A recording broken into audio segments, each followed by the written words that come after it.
C'est devenu un peu une tradition depuis la création de l'Union crématiste européenne de nous réunir très régulièrement à la fac de droit de Nancy, avec laquelle nous avons eu une attache pour évoquer avec les partenaires de notre union l'évolution de la crémation dans leur pays et dans l'Europe en général. Donc aujourd'hui, chaque pays a sa propre législation. C'est vrai que dans l'arrière-pensée entre guillemets du mouvement crématiste, nous serions assez favorables à une harmonisation. Les cendres issues de la crémation ne sont pas à considérer comme de la cendre ordinaire. On le comprend, eu égard à sa dimension psychologique vécue des familles. On peut dire que juridiquement, elles sont considérées comme un corps. Au-delà du symbole, au-delà de l'acte, c'est quand même d'abord un problème qui touche les familles. Et donc, la législation, quand elle parle de dignité, qu'est-ce qu'elle fait d'autre que de transposer culturellement une notion qui est d'abord liée à l'aspect psychologique du terme. Et comme le disent très bien certains juristes, est-ce qu'il y a quelque chose qui permet de mesurer la dignité? C'est un peu la question qu'on pose aujourd'hui d'ailleurs à ce colloque, c'est de dire assimiler les cendres, les restes humains à un corps. Est-ce que cela se justifie? Ce qui distingue aujourd'hui le cadavre et la cendre, c'est l'aspect sanitaire. Le cadavre peut être dangereux, la cendre jamais. Aucun risque toxique. Deuxième point, cadavre contient des informations sur l'origine biologique et génétique, l'ADN. La cendre n'en contient plus. Doit-on traiter juridiquement de la même manière deux substrats aussi différents? Alors, le rapport à la mort pose des questions philosophiques, des questions morales, éthiques et des questions de droit. Le droit est sur un registre qui est celui du permis, de l'interdit et de l'obligatoire. L'éthique, la morale sont sur le souhaitable, le bien, le mal. Parfois, on se recoupe, parfois pas. Parfois, il faut changer le droit pour tenir compte de l'évolution d'une société. Et dans le rapport à la mort et dans le rapport aux dépouilles mortelles, il y a une évolution lente, à différentes vitesses en Europe sur ces questions-là. Il y a une façon moderne de mourir, il y a une façon moderne de décider de ce qu'il adviendra de sa dépouille. C'est tout cela dont nous allons parler aujourd'hui.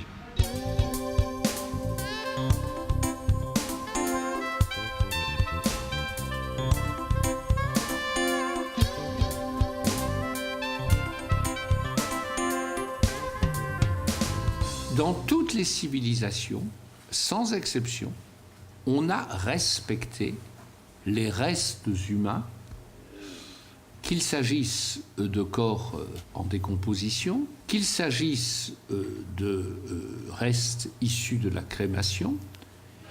Donc la crémation s'est beaucoup développée. Or, il n'y avait rien dans la loi française, si bien qu'il y avait un grand flou sur ce qu'on pouvait faire à la suite d'une crémation, notamment pour la dispersion ou la conservation des cendres.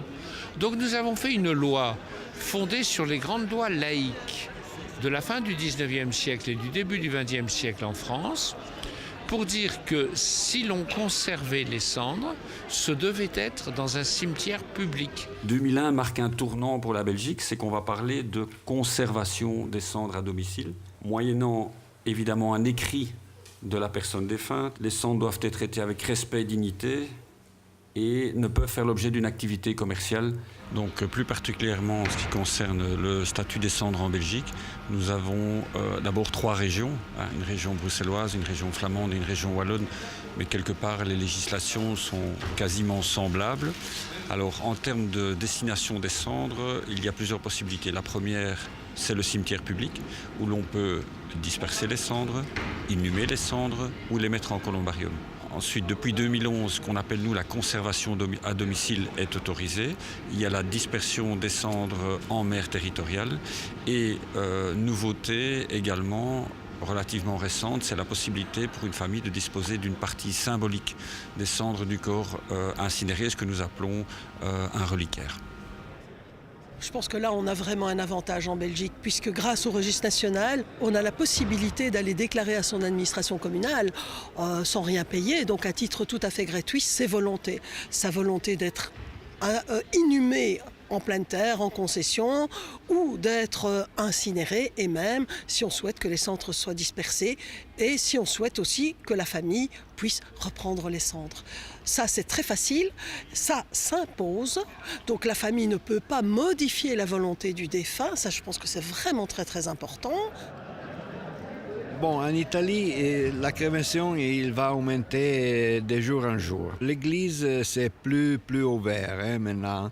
Il n'empêche pas de la crémation comme ça. Le pourcentage italien de personnes qui se font crémer, à niveau d'Italie, c'est bas, c'est 15% à peu près. Mais les grandes villes, je ne sais pas comment on dit, Turin, Milan, comme ça, c'est plus que 50% pour ça. Et c'est le futur. C'est le futur pour beaucoup de choses.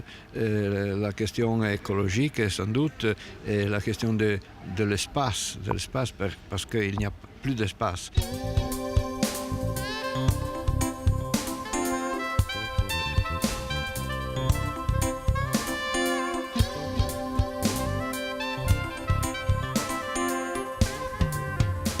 La crémation, on est tous d'accord, je l'espère, ça n'est pas l'oubli.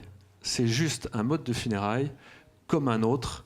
Et les vivants que nous sommes, on le sait bien que parfois on est démunis devant la perte d'un être cher et qu'on a besoin de rattacher quelque part la mémoire du défunt. En ce qui concerne la crémation, donc au niveau international, plus particulièrement en Europe, puisque c'est ce qui nous concerne aujourd'hui, la crémation se développe de plus en plus. C'est une tendance sociologique lourde, c'est-à-dire qu'elle se développe, c'est inéluctable. Quand j'ai commencé dans ce métier il y a 40 ans, c'était moins d'1% en France. Aujourd'hui, on est à 75% en Grande-Bretagne, par exemple, dans les pays scandinaves, 65% en Pays-Bas, en Belgique de l'ordre de 55%. C'est un phénomène qui se développe avec des lois qui sont très différentes d'un pays sur l'autre. Mais finalement, on retrouve quand même beaucoup d'aspects qui sont communs.